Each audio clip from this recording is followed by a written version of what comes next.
bersyukur, berterima kasih, dan sangat bersukacita. Kami siap mendengarkan firman Tuhan.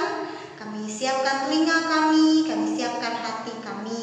Tuhan, mari tuntun kami untuk mengerti firman-Mu. Dalam nama Tuhan Yesus, kami sudah berdoa dan siap mendengar. Amin. Nah, adik-adik, hari ini kita akan belajar tentang bagaimana Yesus menampakkan dirinya kepada murid-muridnya. Kita akan belajar bagaimana percaya kepada sesuatu yang tidak dapat kita lihat. Ketika hari telah malam dan para murid berkumpul di sebuah rumah di Yerusalem, Klopas dan temannya berkata, "Kami telah melihat Yesus. Kami berjalan dan bercakap-cakap dengan Dia. Dia hidup." Ketika mereka sedang berbicara, Yesus sendiri datang dan berdiri di tengah-tengah ruangan dan berkata, "Damai sejahtera bagi kamu." Ketika mendengar Yesus berkata, murid-murid menjadi takut karena mereka berpikir mereka melihat hantu. Bagaimana bisa seorang dapat masuk ke dalam sebuah ruangan saat pintu sedang terkunci? Lalu Yesus berkata, "Mengapa timbul keraguan di dalam hatimu?" Lalu Yesus menyuruh para muridnya meraba tubuhnya, dan para murid melihat bekas paku saat penyaliban. Ketika Yesus melihat bahwa murid-muridnya tetap tidak percaya, maka berkatalah Yesus kepada mereka, "Adakah makanan padamu di sini?" Lalu para murid memberikannya sepotong ikan goreng. Lalu Yesus memakan ikan itu untuk membuktikan bahwa Dia telah hidup.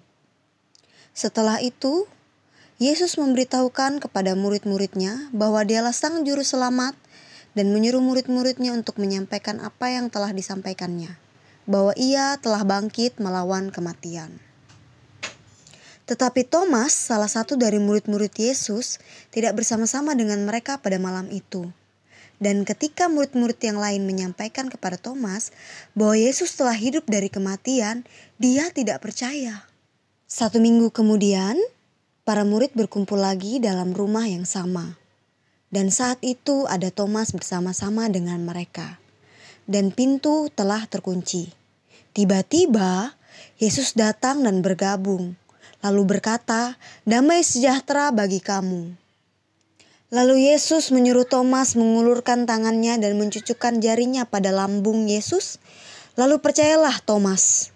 Maka berkatalah Yesus kepada Thomas, "Karena engkau telah melihat dan menjadi percaya, maka berbahagialah mereka yang tidak melihat namun tetap percaya." Nah, adik-adik, ketika Yesus menampakkan diri kepada murid-muridnya, semua murid-muridnya percaya bahwa Yesus adalah juru selamat yang telah mengalahkan kematian. Dia bangkit untuk kita semua karena Dia sangat mengasihi kita. Dan kita harus percaya kepada Tuhan Yesus. Walaupun kita tidak melihat Tuhan Yesus dengan mata kita sendiri, tetapi kita tetap percaya dalam hati kita. Jangan seperti Thomas yang percaya kepada Tuhan Yesus ketika dia melihat.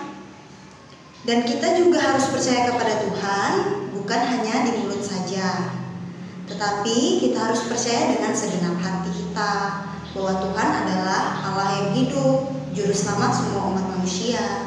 Karena kita sudah tahu bahwa Yesus telah hidup, kita tidak perlu takut lagi karena kita punya Tuhan yang hidup. Ketika kita merasa takut, ada orang tua kita bersama-sama dengan kita, dan terutama ada Yesus yang beserta dengan kita. Jadi kita tidak perlu takut lagi. Begitupun dengan murid-murid Tuhan Yesus. Ketika mereka tahu bahwa Yesus telah hidup, mereka semakin bersemangat untuk menyatakan firman Tuhan. Mereka semangat untuk menyebarkan firman Tuhan. Nah, adik-adik, begitu juga dengan kita. Meskipun dalam kondisi saat ini, kita tetap harus semangat untuk memuji nama Tuhan. Dengan hati kita, dengan mulut kita, dan dengan pikiran kita. Sekarang kita tidak perlu takut lagi. Meskipun kita tidak bisa keluar rumah untuk datang ke sekolah minggu dan bertemu dengan teman-teman kita, bernyanyi dan mendengarkan cerita seperti biasa di gereja, tetapi kita tidak perlu takut karena dimanapun kita berada, kita tetap dapat memuji nama Tuhan.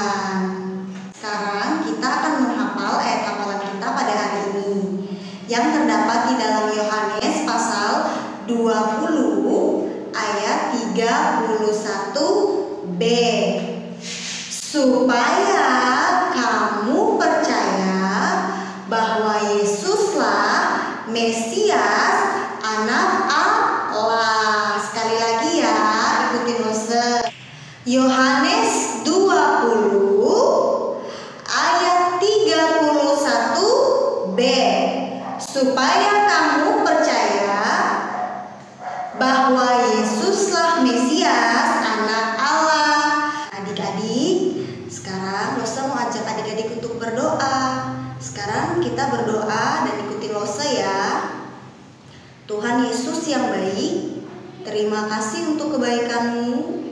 Kami percaya ketika kami merasa ketakutan, merasa cemas, dan merasa kesepian, Tuhan selalu ada bagi kami.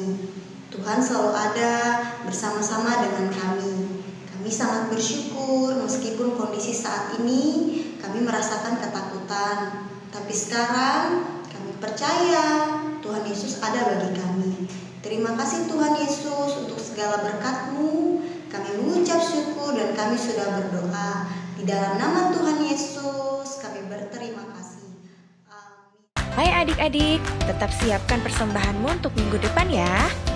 Selama ibadah online, kita juga tetap memberikan persembahan untuk Tuhan di rumah masing-masing.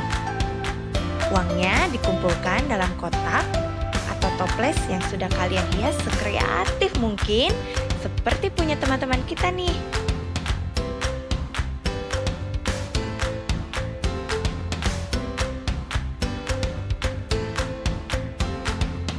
Jangan lupa tulis nama kalian di setiap kotak ya. Nanti kalau kita sudah bisa beribadah di gereja, persembahan yang kalian kumpulkan akan dimasukkan dalam kantong persembahan. Sampai jumpa adik-adik.